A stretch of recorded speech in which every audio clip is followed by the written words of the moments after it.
মা, আমরা এই পরিবার থেকে আলাদা হতে চাই। এই যে তোমার আদরের ছোট ছেলে, কারণ সে এখন জব করে, অনেক টাকা স্যালারি, এই জন্য সে আমাকে অর্ডার দেয়, আমাকে তো বিদ্যুৎ বিল দেয়। মা তুমি জানো আমাকে দিয়ে ফ্লোর মুছাইছে, কাপড় ধোয়াইছে, এত এত থালা বাটি মাজাইছে, ওয়াশরুমটা পর্যন্ত আমাকে দিয়ে পরিষ্কার করাইছে। কি হয়ে গেল? 1 মাসের বিদ্যুৎ বিল আর গ্যাস বিল দিয়ে টায়ার্ড। মাত্র 3 দিন বাজার করতে পারলো না, 3 দিন টায়ার্ড হয়ে গেছে। 50-50 হওয়ার কথা ছিল। তুমি আর তোমার ওয়াইফ মিলে যে নীলুফাকে বের করে দিলা, অফিস শেষ করার পরে কোনদিন রান্নাঘরে গিয়ে দেখছো ঘরে এতগুলো মানুষের রান্না বান্না কে করে? ঘরে এতগুলো মানুষের থালাবাটি কে পরিষ্কার করে? আর তুমি জানবা কি?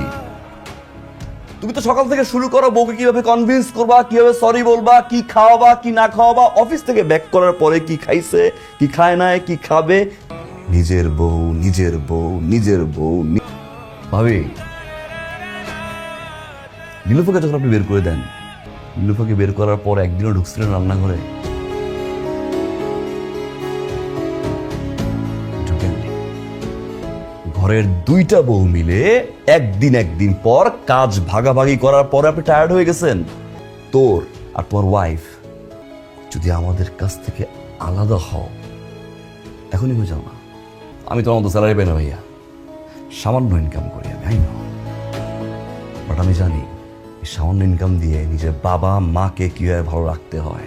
বেরোয় যা, এখন বেরোয় যা।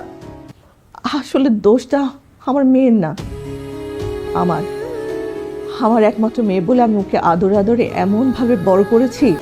বিআই সাহেব, আপনি আমাকে ক্ষমা করে দিয়েন, আমার আশা একদম উচিত হয়নি, আমার ভুল হয়ে গেছে, বড্ড ভুল হয়ে গেছে। এই বাড়ি থেকে কেউ যদি আলাদা হতে চায় তাহলে আমি ভুলে যাব কে আমার মেয়ে আর কে আমার মেয়ের জামাই। আসি আসি।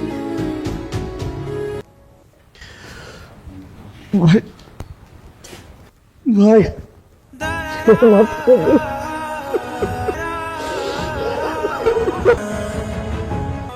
বোন, তুমি আমাকে ক্ষমা করে দাও, ওর সাথে অনেক অন্যায় করছি। মা, বাবা, আপনারা আমাকে ক্ষমা করে দিন। ওরা তো যাচ্ছে না। আরে আমি সেজন্য কাঁদতেছি নাকি? এই যদি সারাদিন ঝামেলাই করে তাহলে আমি আর দাদাও কবে? বাবা